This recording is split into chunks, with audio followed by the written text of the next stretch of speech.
Now in this video we will discuss for 45 degree sin 45 cos 45 के ratio की value क्या होती है और कैसे होती है।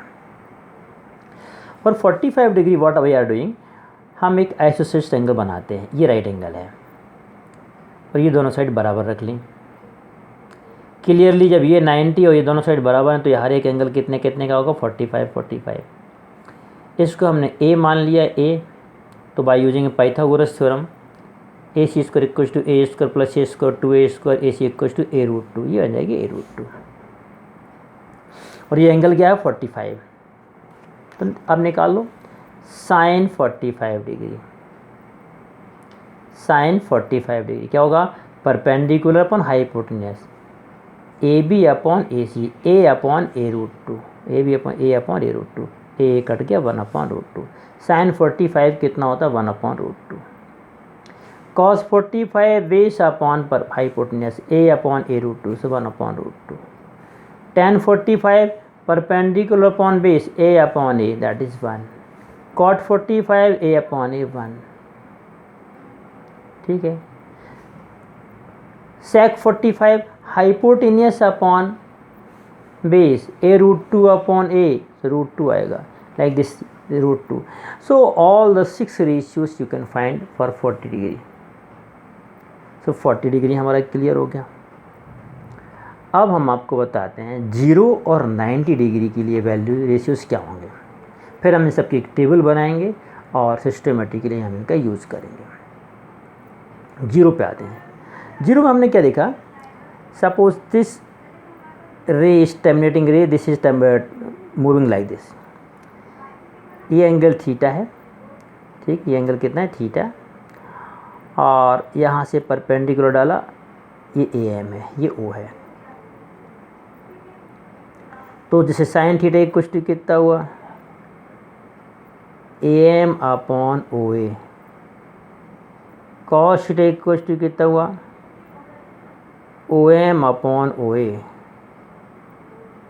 Like this. अब हम देखते हैं इसको, ये रे जो ऐसी जैसे करके मूव हो रही है, मीन्स थीटा धीरे धीरे करके क्या हो रहा है 0। हम देखते हैं जब थीटा इतना बड़ा था तो ए एम खूब बड़ा था, फिर थीटा और कम हुआ तो ए एम छोटा होता गया, और थीटा कम हुआ तो ए एम छोटा हो जाएगा। ऐसे चलते चलते जब थीटा 0 हो जाएगा, मीन्स ओ ए ओ एम पे आ जाएगी, तो ए एम क्या हो जाएगा, ये 0 बन जाएगा। ए एम छोटा होता होता ए एम पूरा क्या हो जाएगा 0, ए एम ये है 0 हो जाएगा, और ओ ए और ओ एम एक दूसरे के ऊपर हो जाएंगे, कोइंसाइड बन जाएंगे।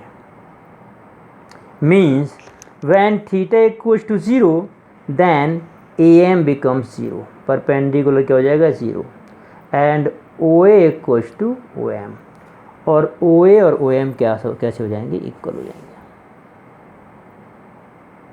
ठीक है। ये यहाँ बना दे रहे स्पेस पे ए एम है,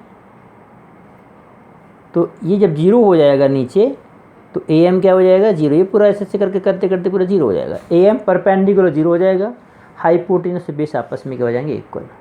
तो उस केस में sine theta equals to what, a M upon O A.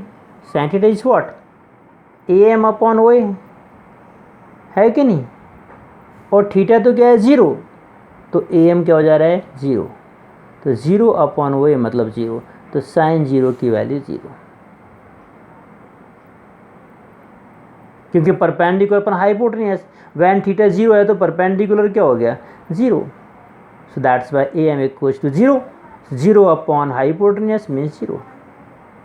Cos 0 निकाल के देखते हैं, कॉस 0 में क्या होगा, base upon hypotenuse o M upon O a, और जब एंगल 0 है तो ओ एम और ओ ए आपस में क्या हो जा रहे हैं इक्वल, ये ओ ए और ओ एम आपस में एक कोइंसाइड हो जा रहे हैं, ऐसे करके ए एम 0 हो जा रहा है। तो कॉस थीटा होता है O M upon O a, और ओ एम और ओ ए दोनों इक्वल हैं, तो इक्वल अपॉन इक्वल मीन्स 1, तो कॉस 0 क्या होता है 1, साइन 0 0, कॉस 0 1। टेन 0, टेन क्या होता है परपेंडिकुलर अपॉन बेस, मतलब A M upon O M, और ए एम तो क्या है 0। कब है A M 0? When theta is 0। जब ये लाइन पूरी इस पे आ गई है तो उस समय परपेंडिकुलर तो क्या हो गया 0। तो 0 upon base A M upon O M, 0 upon base means 0। So like this 0 के लिए हम सबकी वैल्यू निकाल सकते हैं। इन्हीं तीनों का पलट के उल्टा कर देंगे तो हमारे कॉस और सेक और रेट कॉट की वैल्यू आ जाएगी। ठीक, कॉसेक 0 हो जाएगा 1 अपॉन 0 दैट इज़ इन्फिनिटी। सेक 0 हो जाएगा 1 अपॉन 1, सेक मतलब 1 upon cos 1 upon 1 that is 1। Ten 0 हो जाएगा 1 अपॉन 0 मीन्स कॉट 0 हो जाएगा 1 अपॉन 0 मीन्स इन्फिनिटी। अच्छा, अभी यहाँ आते 0 के लिए सीखे। अब यही चीज़ बढ़ते जा रही, ऐसी बढ़ रही है। जैसे जैसे ये बढ़ रही है तो ए एम बड़ा हो रहा है और ओ एम छोटा हो रहा है। देखो पहले जितना छोटा था ओ एम बड़ा था, अब ए एम बड़ा ओ एम छोटा, और ऊपर गई तो ए एम और बड़ा और ओ एम और छोटा। और जैसे जैसे करके लाइन 90 डिग्री पे आ जाएगी उस समय ओ एम क्या हो जाएगा 0 इस पे, और ये ओ ए पूरी इस पे आ जाएगी ओ एम पर। यानी ए एम और ओ ए हाइपोटेन्यूस और परपेंडिकुलर कोइंसाइड हो जाएंगे और बेस 0 हो जाएगा। मीन्स ओ ए और ए एम, ये यहाँ बना दे रहा हूँ फिर से, ये ए एम और ओ ए आपस में कोइंसाइड हो जाएंगे और ओ एम क्या बन जाएगा 0, बेस हो जाएगा 0। तो फिर वैल्यूज़ क्या होंगी? तो साइन 90 क्या होता है A M upon O A, मतलब परपेंडिकुलर अपॉन बेस और दोनों तो आपस में इक्वल हैं तो 1 sine 91।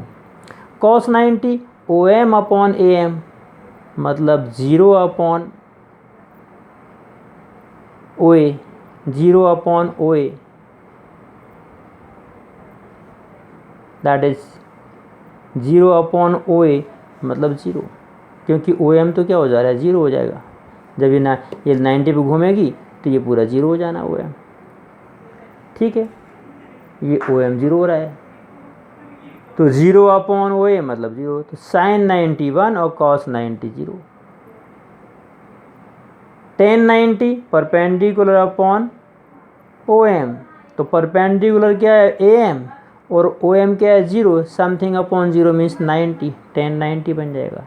Like this for remaining 6 also you can find.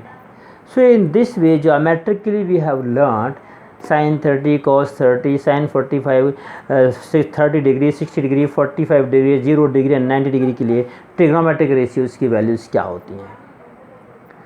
अब हम नेक्स्ट क्या कहते हैं वीडियो और बना रहा हूँ मैं छोटा सा 5 मिनट का, जिसमें हम आपको पूरे रेशियोज़ को सिस्टमेटिकली अरेंज करके एक टेबल बनाएंगे और उस टेबल को याद करना बहुत ईजी है। Okay, so that we can solve the question based on trigonometric table. हम यहाँ जल्दी जल्दी बताते हैं, आप हमारे वीडियो के बीच बीच में थोड़ा सा रोक लें, पॉज कर लें, फिर उसको समझें, फिर रिवर्स करें। ठीक है, और इस तरीके से आपको समझ में आएगा। और ट्रिग्नोमेट्री को दिमाग से निकालने के टफ है, ये बहुत ईजी है। ठीक, बस आपको याद रखना है कौन सा रेशियो क्या है। ओके, चलो नेक्स्ट वीडियो की तरफ मूव करते हैं।